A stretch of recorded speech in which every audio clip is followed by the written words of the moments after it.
Salut et bienvenue dans cette nouvelle vidéo. Aujourd'hui, je vous propose de découvrir ensemble comment déployer notre application Laravel en utilisant SSH sur l'hébergeur AutoSwitch. Donc cet hébergeur utilise cPanel, donc il faut savoir que si vous utilisez un autre hébergeur qui utilise le même système d'administration, normalement le procédé est similaire. Notre objectif est de faire en sorte de pouvoir en une commande déployer une nouvelle version du site, avoir quelque chose d'un petit peu plus automatisé que l'approche FTP. Donc pour commencer, on va prendre l'offre. L'avantage, c'est qu'ils ont une offre unique. On n'a pas trop à se prendre la tête sur le choix de la formule. Donc je vais cliquer ici sur Continuer. Je vais ensuite choisir un nom de domaine. Donc là, vous prenez un nom de domaine qui vous convient, évidemment. Si vous ne trouvez pas un nom de domaine de libre, vous changez jusqu'à en trouver un. Ensuite, vous allez choisir la formule qui vous convient. Donc moi, je vais prendre qu'un an pour commencer. Et ensuite, vous choisissez la méthode de paiement. Sachant que de mon côté, ils m'ont offert l'hébergement histoire que je puisse faire cette vidéo. Donc ça va être juste pour tester les choses. Donc une fois que vous êtes inscrit et que vous avez payé, vous allez recevoir un email qui contient des informations de connexion et qui vous permettra d'accéder à un dashboard qui ressemble à ça. Donc ça, c'est un dashboard cPanel qui est un peu personnalisé aux couleurs d'AutoSwitch et qui vous permet d'administrer votre serveur. Donc à partir de là, on va avoir besoin de faire plusieurs choses. La première chose qu'on va vouloir faire, c'est se connecter un SSH à ce serveur-là. Et on souhaite le faire en utilisant le système de clé SSH. Donc au niveau de ma machine, je vais générer une nouvelle clé qui me servira qu'à cet hébergeur. C'est toujours une bonne pratique d'éviter d'utiliser la même clé partout.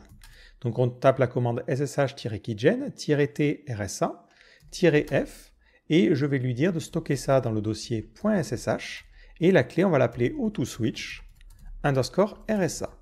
Et je vais choisir d'utiliser une sécurité un petit peu plus importante en choisissant 4096 bits. Automatiquement, il va me demander une phrase de mot de passe. Donc ça, c'est important. C'est ce qui vous permettra de sécuriser votre clé. Si jamais un jour on vous la vole, il faudra en plus connaître ce mot de passe. C'est une sécurité supplémentaire.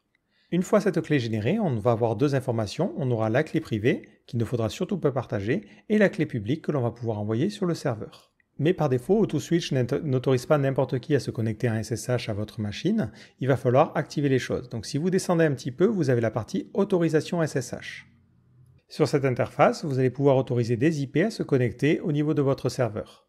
Donc là, par défaut, il vous donne votre adresse IP, donc vous pouvez mettre cette adresse-là, et ensuite choisir le port, donc vous allez choisir SSH par défaut. Donc moi, je ne vais pas forcément le faire en live, parce que je n'ai pas forcément envie de dévoiler mon IP à ce niveau-là.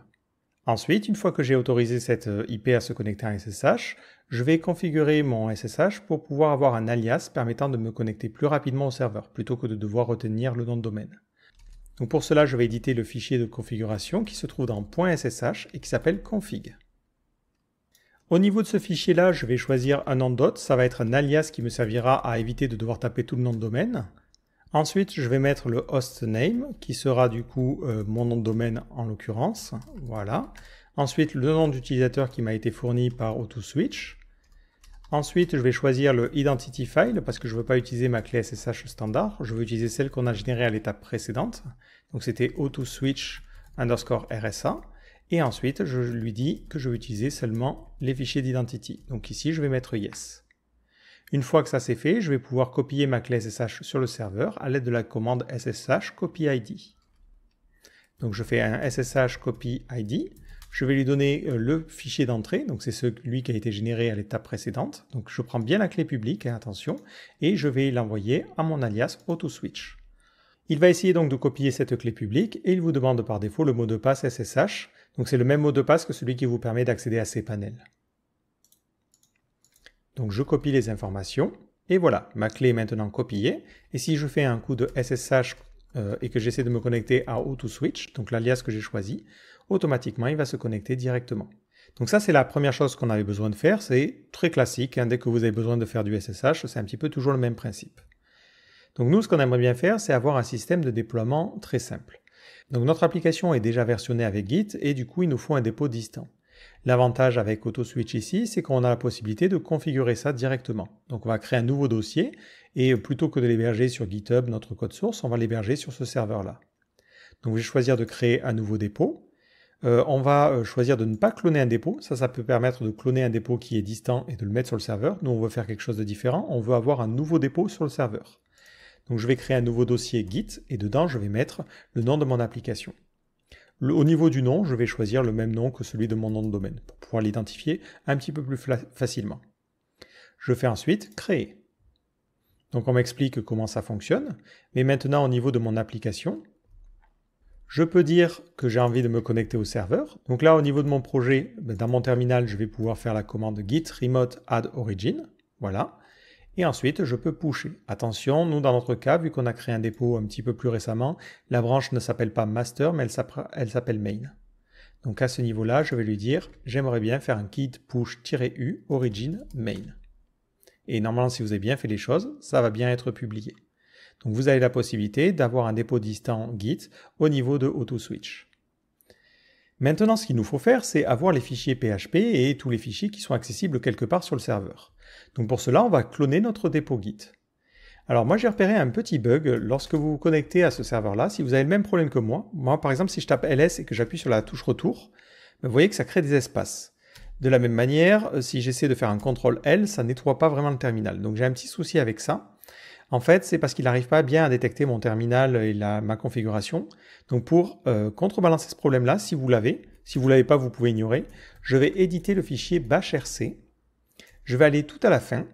Et juste après cette ligne-là, je vais rajouter un export terme et lui dire que j'utilise xterm. Ça permet de mieux comprendre mon terminal et du coup d'éviter le problème que l'on avait. Donc je sauvegarde, je fais un source et je source le .bashrc. Et si maintenant je fais CTRL-L, ça vide bien. Si je fais ls et que je fais retour en arrière, ça supprime bien les choses. Voilà, c'est un petit détail, mais si jamais vous avez ce problème-là, plutôt que de chercher 2 heures, vous avez maintenant la solution. Donc à la racine de mon serveur, je vais aller créer un dossier site qui contiendra mes différents sites.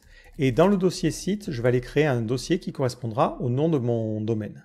Et là, plutôt que de le créer manuellement avec mkdir, on va plutôt cloner. Donc je vais me rendre dans le dossier site et je vais lui dire clone ce qui se trouve dans le dossier. Donc ça va être home, ensuite ça va être mon nom, ensuite ça va être git, et du coup c'est ce nom de domaine là. Et clone-le dans un dossier qui va avoir le même nom.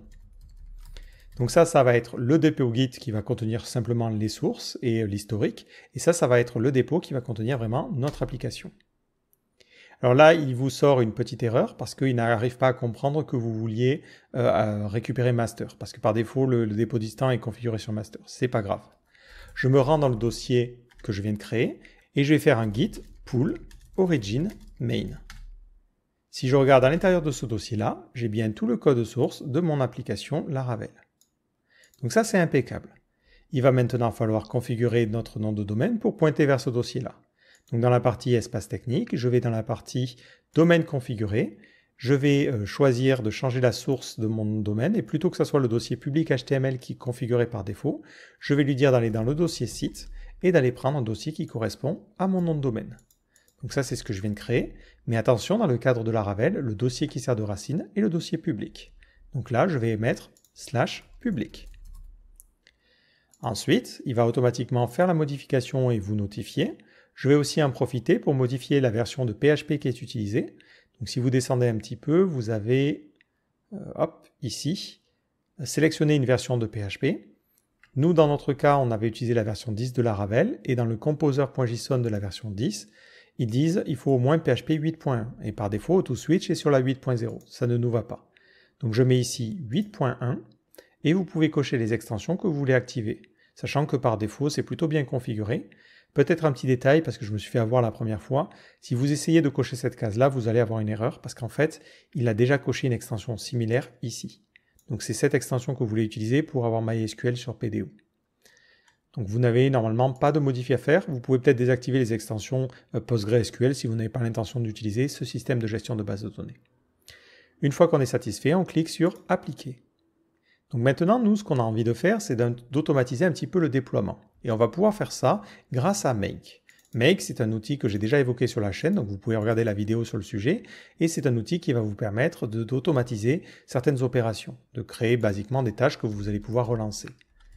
Donc je vais créer un nouveau fichier que je vais appeler Makefile, et à l'intérieur, je vais créer une commande que je vais appeler Deploy, et je vais lui dire pour déployer, il va falloir que tu te connectes en SSH à AutoSwitch, et que tu lances la commande cd pour te rendre dans le bon dossier, donc c'est ce qui va correspondre à mon nom ici, et je veux que tu fasses un git pull origin main, histoire de mettre à jour les différentes dépendances, et que tu lances une commande make qui va s'appeler install. Cette commande, je vais aller la créer juste après, donc install. Cette partie install va avoir besoin de faire plusieurs choses. Déjà, créer le fichier d'environnement s'il n'existe pas. Ça va avoir besoin de faire un composer install si c'est nécessaire, de générer le lien de storage et de faire pas mal de choses. Donc déjà, on va lui dire, s'il n'y a pas de .env, il faut que tu copies le fichier d'exemple et que tu l'appelles .env. Et tu vas en profiter tant que tu y es pour générer une clé, voilà, grâce à la commande PHP Artisan. De la même manière, si tu ne trouves pas le fichier autoload.php, ou même si ce fichier-là, il est moins récent que le composer.lock, ben dans ce cas-là, il va falloir que tu fasses la commande composer install, et histoire d'être sûr, je vais lui demander de touch, donc ça veut dire de changer la date de dernière modification du fichier autoload.php. Ça va permettre de ne relancer la commande que si le composer.lock a été modifié. Enfin, pour la partie assets, je vais lui dire par exemple, si dans le dossier public, on n'a pas de fichier manifest.json, ou si ce fichier est plus récent que le fichier et moins récent que le fichier package.json, dans ce cas-là, il faudra que tu lances la commande npm install et npm run build. Voilà, histoire de construire les assets. Pareil, il nous reste un dernier truc, c'est le dossier storage. Donc s'il n'y a pas de dossier public storage, il faut que tu le crées en faisant un PHP artisan storage2.link. Donc ça, c'est un peu des recettes que j'utilise systématiquement pour une application Laravel. Donc maintenant, quand je fais un install, il faut déjà qu'on ait le fichier .env, il faut qu'on ait le dossier storage, il faut qu'on ait le fichier autoload, c'est important, et il faut qu'on ait le fichier public build manifest.json. Si il y a besoin de ces fichiers-là et qu'ils n'existent pas, ou que les conditions ne sont pas remplies, il va lancer les commandes associées. Une fois que tout ça c'est fait, je peux lui demander ici de faire un PHP artisan cache2.clear, donc lorsque je fais un déploiement, je veux que tu nettoies le cache, et que tu migres la base de données. Et vous pouvez rajouter des commandes si c'est nécessaire à ce niveau-là. Voilà, donc là on est plutôt satisfait. Je vais faire un petit commit pour sauvegarder ces modifications. Donc on va l'appeler CI makefile. Et je commit et je pousse. Automatiquement, ça va envoyer sur le dépôt distant. Alors il y a une dernière petite chose à faire avant de pouvoir tester cette commande-là. C'est que si ici je tape la commande npm, on voit qu'il me dit commande node font. Pareil pour node. Par défaut, ce n'est pas configuré correctement dans le cadre ToSwitch, mais il y a une configuration à rajouter. Dans la partie FAQ, il y a cette page-là, je vous la mettrai en description, mais en fait, les différentes versions de Node, elles sont dans un dossier spécifique qui se situe à ce niveau-là. Donc ce que vous pouvez faire, c'est rajouter dans votre bash RC cette information-là, et vous pouvez choisir la version de Node que vous souhaitez exploiter.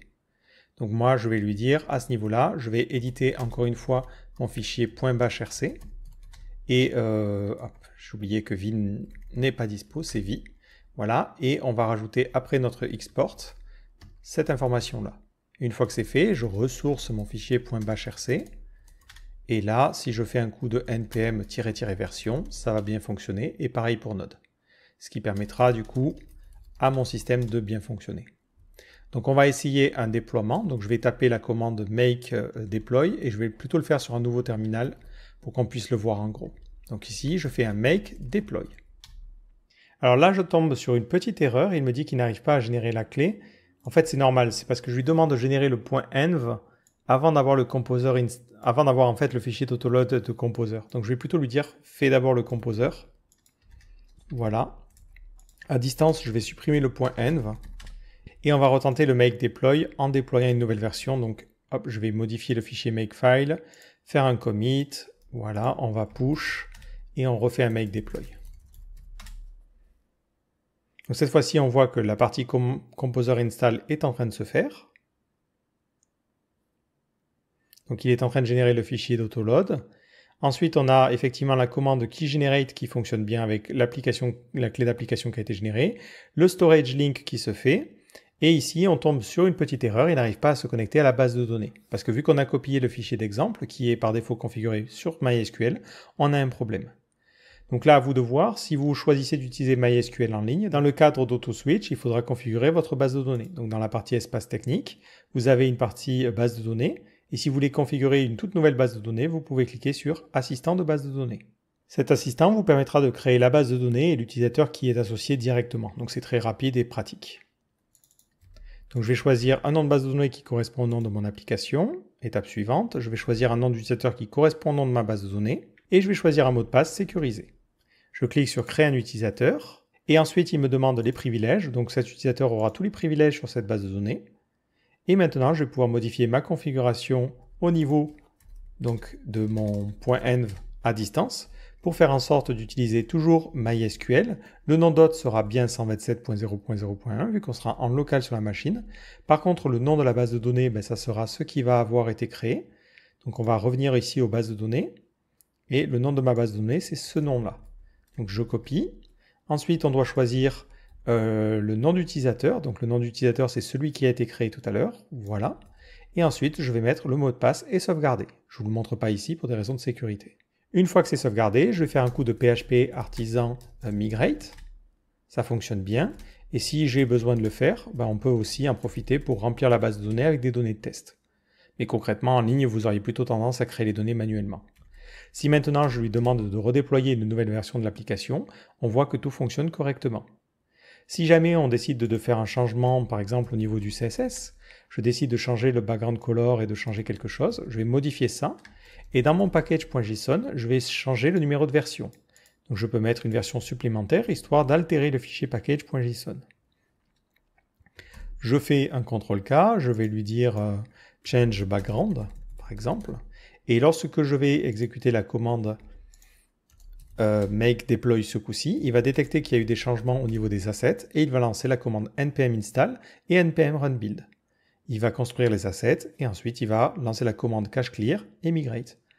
Donc maintenant, dès que j'ai besoin de déployer une nouvelle version du site, je n'ai pas à m'embêter, j'ai juste à faire un coup de make deploy quand je le souhaite et c'est le système qui va se charger automatiquement de faire les choses. Si vous voulez automatiser encore plus, vous pouvez utiliser les hooks de Git pour par exemple faire ce processus automatiquement lorsque vous déployez une nouvelle version sur une branche spécifique. Mais là, ça sort un petit peu du cadre de cette vidéo, je veux rester assez simple. D'autres petites remarques concernant AutoSwitch, vous avez la possibilité de configurer des emails.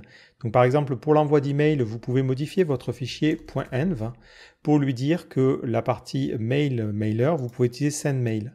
Sendmail, ça va utiliser la configuration qui se situe à ce niveau-là, et ce fichier-là, vous pouvez le tester, mais il est disponible en ligne. Donc ça permet d'envoyer des emails directement depuis votre serveur. Si vous souhaitez utiliser un compte SMTP, vous pouvez créer un nouveau compte de messagerie au niveau de votre hébergement. Donc l'avantage, c'est que ça, c'est offert avec l'hébergement de base. Donc vous, par exemple, je peux créer un nouveau nom que je vais appeler contact @ le nom de mon nom de domaine. Je choisis un mot de passe sécurisé, comme d'habitude. Je clique sur créer. Et là, j'ai une adresse email qui me permet de consulter mes mails, mais que je peux aussi utiliser pour envoyer mes emails. Dans ce cas-là, vous pouvez cliquer ici sur Check Email. Ça vous montre l'interface. Donc là, c'est RuneCube. Si vous cliquez dessus, ça vous permet de automatiquement vous connecter à votre boîte mail. C'est un client mail qui est assez pratique à utiliser. Voilà. Mais ce que vous pouvez faire aussi, et c'est ce qui nous intéresse plus, c'est avoir la configuration email. Et là, vous avez les informations SMTP que vous pourrez remplir pour envoyer vos emails depuis ce client-là. Donc vous pouvez comme ça créer plusieurs clients et choisir par qui vous envoyez vos emails depuis votre configuration SMTP de Laravel. Autre remarque, parce qu'on n'a pas forcément regardé est-ce que ça fonctionnait en ligne, mais vous avez la possibilité d'activer le SSL, donc on va en profiter pour l'activer tout de suite, pour notre nom de domaine.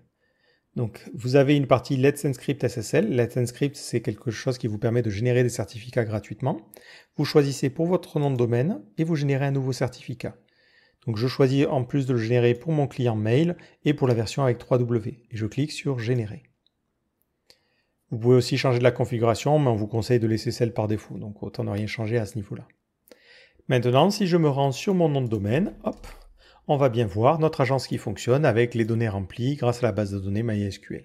Autre petit détail, si vous souhaitez faire en sorte qu'on ne puisse pas accéder à la version sans HTTPS, vous pouvez modifier le .htaccess qui est fourni par Laravel, donc c'est ce qui se situe dans le dossier public, et rajouter ces lignes-là.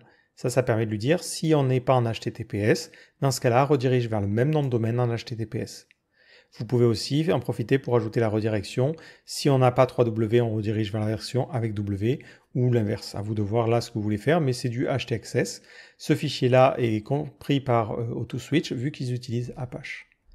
Et après, vous pouvez faire un tour d'horizon un petit peu de ce qu'ils proposent pour rajouter les fonctionnalités supplémentaires. Mais pour résumer, il n'y a pas beaucoup de choses à changer. On modifie le domaine pour le faire pointer vers le bon dossier. On génère un certificat avec Let's Encrypt. On configure l'accès SSH pour pouvoir se connecter à un SSH. Et ensuite, on fait un déploiement classique. Donc moi j'ai utilisé ici cette approche-là avec l'utilisation de Makefile. C'est une approche de difficulté intermédiaire, mais vous pouvez rajouter une approche un petit peu plus compliquée avec des dossiers pivotants, ce genre de choses. Là vous pouvez regarder la vidéo par exemple sur Ancistrano que j'ai fait. Là c'est amplement suffisant pour un déploiement automatisé pour un client. Donc j'espère que cette vidéo vous aura permis de mieux comprendre comment on peut utiliser SSH et Make pour déployer une application et comment ça fonctionne avec un hébergeur qui utilise cPanel. Une dernière remarque peut-être avant de nous quitter, pour la gestion des files d'attente, il n'y a pas de moyen, en tout cas j'ai pas trouvé à l'heure actuelle, de moyen de lancer un process en continu sur le serveur. C'est pas quelque chose qui est préconfiguré. Donc dans ce cas-là, ce que vous pourriez faire, c'est utiliser les tâches récurrentes, les tâches cron pour pouvoir le faire automatiquement. Par exemple, toutes les minutes, vous traitez les tâches pour envoyer les choses. Donc ça, c'est une possibilité pour contrebalancer le problème. Et du coup, j'espère que cette vidéo vous aura aidé et je vous donne rendez-vous dans une prochaine vidéo. Ciao!